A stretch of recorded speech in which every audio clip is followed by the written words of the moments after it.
Happy New Year, happy 2025. It is time to wrap up my top 5 best and worst books of 2024.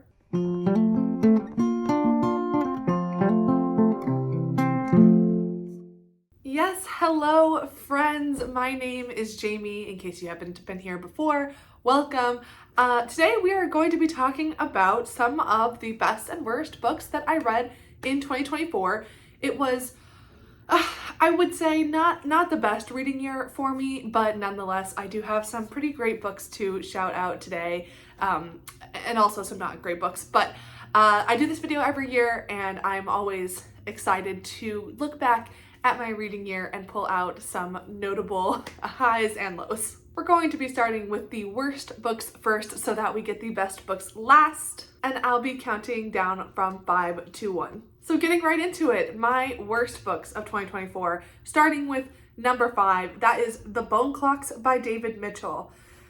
This one really breaks my heart, and it's just, it's more disappointing, I would say, than bad. A big reason is because I have loved David Mitchell in the past. I absolutely adore Cloud Atlas, and I love his writing style. And that's why The Bone Clocks is just in the number 5 position. It's not the absolute worst, because there's still a lot of things that I did enjoy in here, specifically with David Mitchell's writing. I think he's an absolute genius when it comes to his prose, and he often does a good job of bringing in a lot of social commentary, although the commentary is usually focused on kind of middle to upper class white men, so it's kind of limited in its scope, I would say. But the reason that I really struggled with this is, first of all, it's very, very long. And it's kind of like a series of novellas. I won't even bother trying to explain what this is. It's basically interconnected novellas that have to do with this girl who experiences something kind of supernatural, but it's really not that exciting. So I won't even try to go on about what this actually is. The point is that the interconnected novellas, it just, oh my gosh, they make this book feel so long. Each novella is like 200 pages. So it's almost a novel each time. And this is nearly 700 pages long. And I just don't feel that any single novella is really strong enough to warrant its existence here. And by the end, I was just begging for this to be over. I love his writing, but the plot in here is basically non-existent. The characters are insufferable, pretty much all of them, and it's just extremely convoluted. So this was so sad because I really wanted to love this year. I was looking forward to it for so long. It's been on my TBR forever, but this was painful. Moving on to the number 4. Ooh, I think I'm going to get a little bit of hate for this, but my 4th least favorite book of the year was The Eyes Are the Best Part by Monica Kim. Now, don't get me wrong, I don't know that I think this is a bad book. I just think it's very, very surface level. I think it's just underbaked. I think I really love the premise. I love the concept. I love the themes it's talking about. I believe the family is specifically Korean American, so it deals a lot with the racism that they face. It's a lot about misogyny, and just the entire thing, it's meant to be a social commentary horror, which is something that I really enjoy. I love that kind of subgenre, and I frequently pick it up. I just think that this one just was kind of simple. I think it was kind of simple, and as far as the horror goes, it's way too little too late. I didn't find this scary at all. Yes, there are some kind of gross parts to do with eyeballs, obviously, but I just didn't find them that interesting. I don't think I really understood the connection there, which, that could totally be on me as a reader, but I just didn't find it scary. I think, a lot of stuff kind of happens at the end, but for the rest of the book is just kind of nothing. I don't know, it just feels simple to me. And here is where I'm going to say instead of reading this book, I would highly recommend reading Chlorine by Jade Song, which is a book that I should have put on my top 5 last year. I put it in my honorable mentions, but I am amending that statement because I think about chlorine all the time. And this is a book that really does what The Eyes Are the Best Part wants to do in a much better way. It's very similar in its themes, but it's just much more well written and way better constructed. So I would say don't read Eyes Are the Best Part, read Chlorine to get all of the same stuff but better. Number 3, my third worst book. I kind of struggled with the top 3 just because a lot of books I read this year just were very disappointing to me. They didn't hit what I wanted them to hit. I don't know if it's fair. It's hard, everything here is subjective. It's subjective to say whether or not something is a bad book or not. And this is where I kind of feel with this list. But I think I can safely say that for this book in the 3rd position, it had some issues, some writing issues, some construction issues. That is Dark Harvest by Norman Partridge. This is a Halloween horror novel, and to be honest, I really was not expecting much. I think it's very easy for me to be let down when I have very high expectations of a book, but this one I didn't have super high expectations going in. I just was expecting like a fun, wild ride. And really the problem here is that at every opportunity, the author just keeps us at arm's length and does not let us have any fun. I think the concept is really great. I think it's exciting in its premise. I mean, this is about jack-o'-lantern monster that comes and tries to kill kids on Halloween, and the kids have to fight back in this kind of like all-night survival hunt thing. That's so fun. That's so fun. It's themed on Halloween. Everything about that is exciting, but the book is just not exciting. It's not exciting. It's not fun. It's like not tense either. Like the setup is so tense in and of itself, and yet there's virtually no tension in here. And a big part of that is because of the way that the author writes the story. I did listen to this on audiobook, so maybe that has something to do with it, but it feels like the way, the prose, the writing, the way that he chose to write this story, it's very kind of like murky, kind of dreamlike. It's just, you're very away from the situation. And even in action scenes where a lot is going on, you're kind of you just don't have enough context. You don't really know where you are in time or space. And it feels really hard to land in the moment. That's what I think the tension is missing, because we're just, trying to figure out like, what the heck, where are we? What are we doing here? Even the premise early on in the book, the setup is explained in very vague terms that you kind of have to piece together what's going on. And I do think that would be fun if it was from a more skilled author. I just don't think that this worked. I love the concept. I think there's a lot of good stuff in here, but the execution was really poor and just did not make for a good reading experience. Number 2, that is Cursed Bunny by Bora Chung. This one also upsets me a lot because I earlier, actually in 2024, read Bora Chung's second short story collection, Your Utopia, and let me just say, this one is fantastic. I really, really enjoyed Your Utopia and I highly recommend it. So this is not anything to do with Bora Chung as an author, I guess, because I've really enjoyed their next short story collection. But Cursed Bunny, it's just unpleasant. It is genuinely just unpleasant. Not only is the subject matter at times very, I guess, just like visceral and vile and kind of gross, which is just already not my thing. I really do not like that kind of subject matter, but it's also just, it's not scary and it's very boring. I was expecting a horror collection and there is no tension in any of these stories. It's not scary. The most it gets at times is like brutal, but like not in a interesting way. It's just, I don't know, it's just nothing. Some of the stories are very confusing. I struggled to even understand what was going on, and mostly I was just bored. I think that is like the biggest flaw of this short story collection, is that it was just boring. I took nothing away from it, pretty much. I will say it does touch a lot on Korean culture, which I did find very interesting. It offered a lot of perspectives into specifically like sexism and the role of women in Korean society. So I won't say that I got nothing out of it, because I do remember I enjoyed that aspect of it, but just it's just not enough when I was expecting a strong horror short story collection, especially coming off of how much I loved Your Utopia. So just because I really would not recommend this to anyone, it goes on my second worst books of 2024. And finally, my number one worst book of the year, that is The House of Last Resort by Christopher Golden.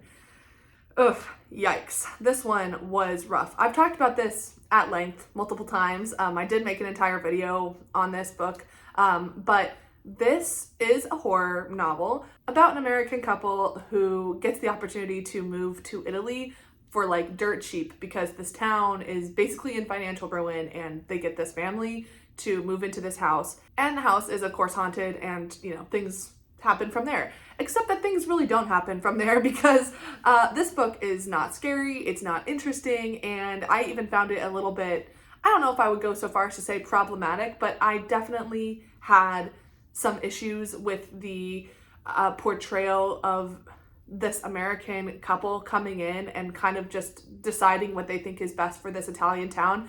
And it's really hard for me to tell if that was the point that Christopher Golden was trying to make, or if he was just completely oblivious in writing this storyline, because it's not really challenged within the text, and it just made me very uncomfortable. And this is the one book on this list that I can pretty definitively say is just a bad book. I just don't think it's doing anything interesting. The writing is so bland. It's like frankly mediocre. I mean, this is just, it's completely nothing. It's completely bland. It has nothing to say, and it's not scary at all.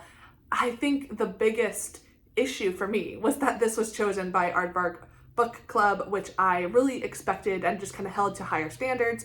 But I mean, wow, this it's just nothing. It's just nothing, and I think that's the worst thing a book can be to me, is bland, boring, and nothing. Whew, okay. I feel like that was a lot of negative energy. So let's move on to my top 5 best books of 2024. And just because I want to have a little bit more positivity in the world than negativity, I actually do have some honorable mentions before I actually get into my top 5 favorites. Very quickly, those honorable mentions are the XXX Holic series by Clamp. I read this entire manga series this year and just had a blast. It is definitely a nostalgic comfort series for me, but I had never actually finished it all the way through. I did that this year, and I absolutely love this. If you are interested in a cozy, witchy story, this is just fantastic. I really love it. Then I have Intermezzo by Sally Rooney. I can't believe this does not make my top 5, but it basically just barely missed the mark. I did really enjoy this because I love Sally Rooney, and I love watching her become a better author every single book that she puts out.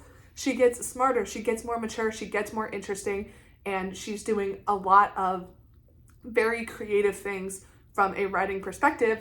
However, I just didn't really connect that much with this plot and these characters. It's just kind of removed from my personal life, which I think, makes it a little bit harder for me to be really invested in their story. But Sally Rooney, she's just a master of her craft, and I will always love her. And finally, I have Incidents Around the House by Josh Malerman. I think this was a kind of mixed review horror novel, but it is leaning more on people enjoyed it, and I really, really enjoyed this. This is a child possession story, and it's told from the perspective of the child, and I just found it fascinating.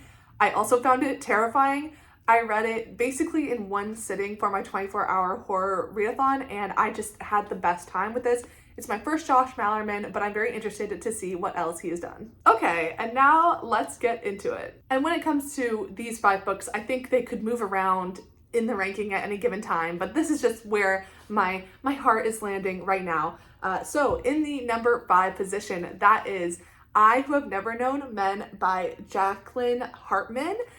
This is a book that it was not published in 2024, but I really feel like it has been making waves in the past 2 years because it has been recently translated from French, and so a lot of people have been getting their hands on it, and the word is spreading because this book is fantastic.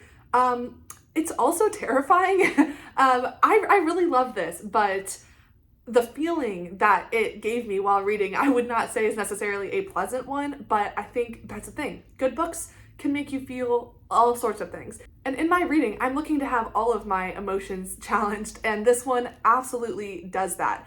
It's not a horror novel, but I think it is maybe the scariest book that I read this year. This book takes place in a vague, strange, maybe future in which 40 women are kept in a bunker for over 20 years, and none of them can remember their life before being there. They don't know why they're there. They don't know who their captors are. They really don't know anything. And this follows from the perspective of the youngest member of that group, who was really only a tiny child at the time of her capture, and she ends up growing up within this bunker. This book is deeply profound and disturbing, and it makes you feel kind of all the things that hurt you, but like in the best way, like it's so fantastically written. But to me, it's like the definition of existential dread. It kind of reminded me of like a combination of The Stranger by Albert Camus and The Road by Cormac McCarthy. It's dark, it is disturbing, it is sad, but it moves you. And it is unlike anything that I've ever read before, and it is fascinating. And it's just wonderfully done. It's a book that is going to stay with me for the rest of my life. I think I could reread this 100 times and still get something new every single time. I think it is something I'm going to return to at different stages of my life, because it is a lot about the purpose of existing, of surviving, of going forward in life despite not knowing what the future holds.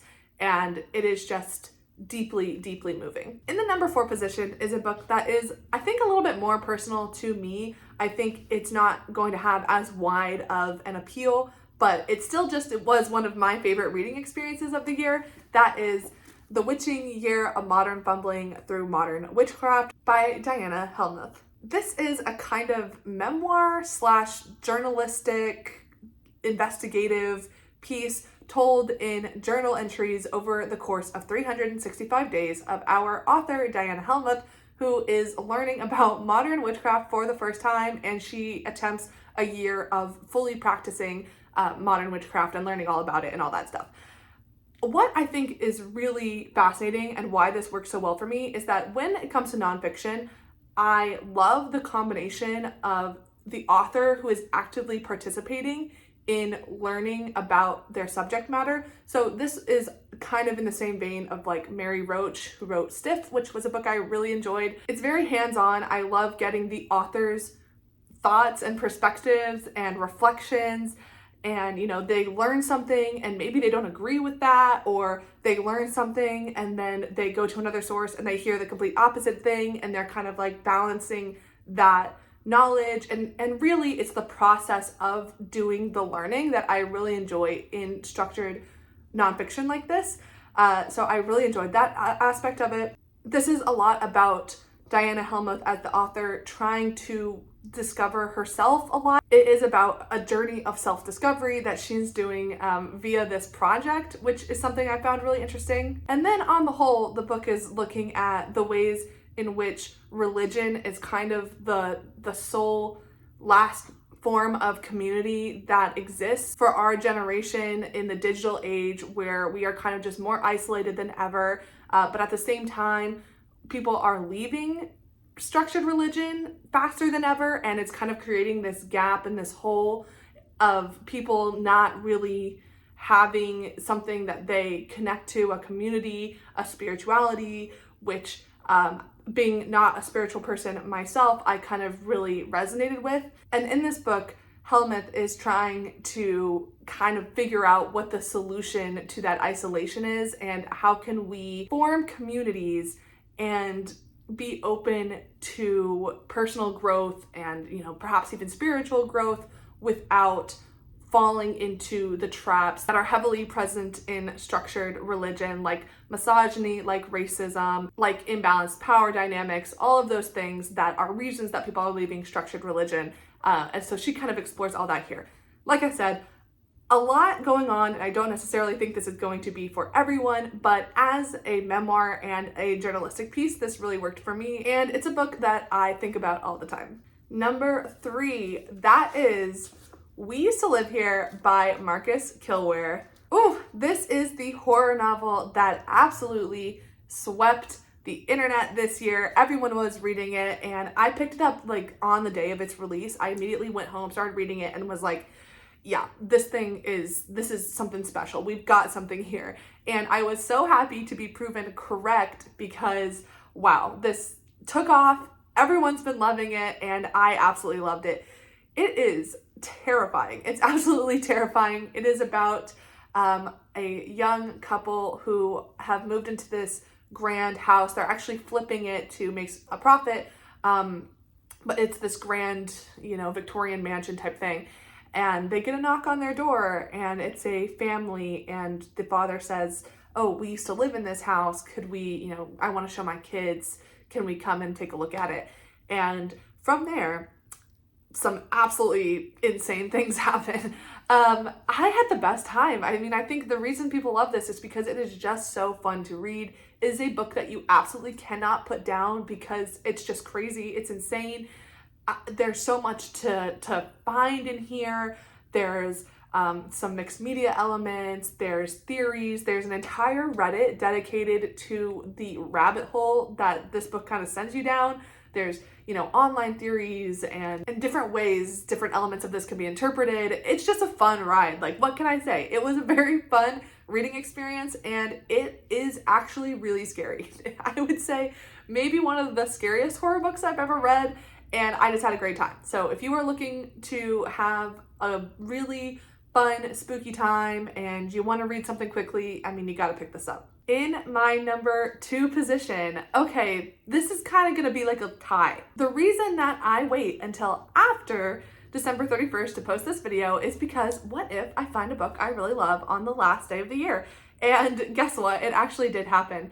So I'm kind of putting 2 books together because they're very similar, and you'll understand. The one that actually gets this spot, that is The Rachel Incident by Carolyn O'Donoghue. Wow, this book, fantastic. I loved every minute of this. I listened to it on audio, and I thought the audiobook was really well done, well performed. This book, wow, it really blew me away, and I think about it constantly. This follows a young woman in Ireland.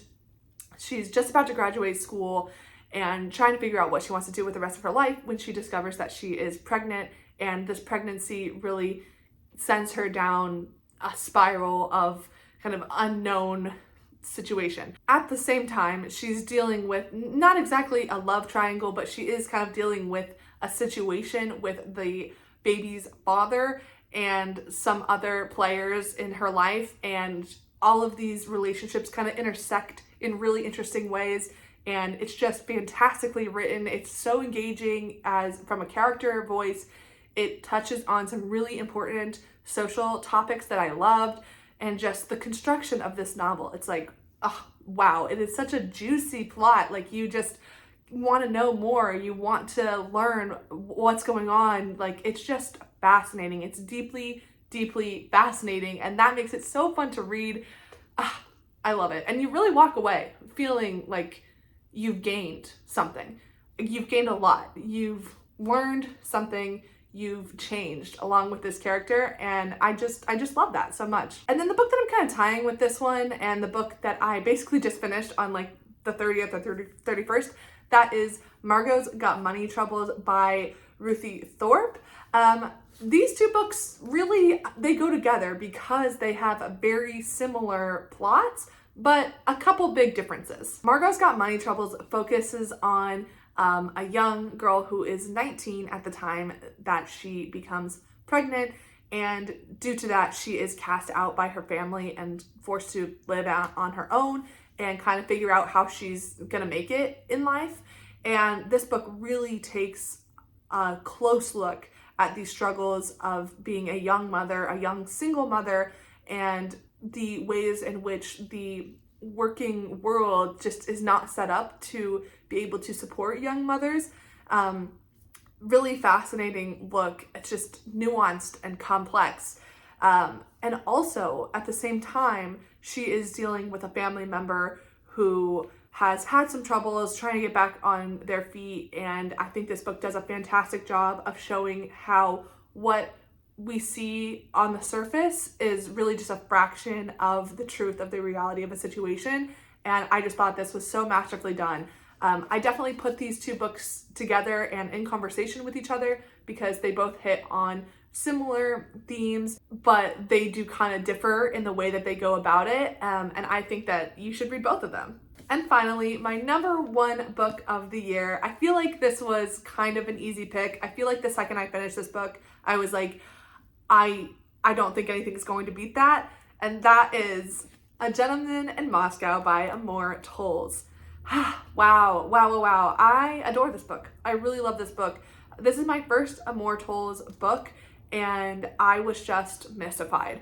Basically, from page one, I was like, yeah, this is for me. This is for me.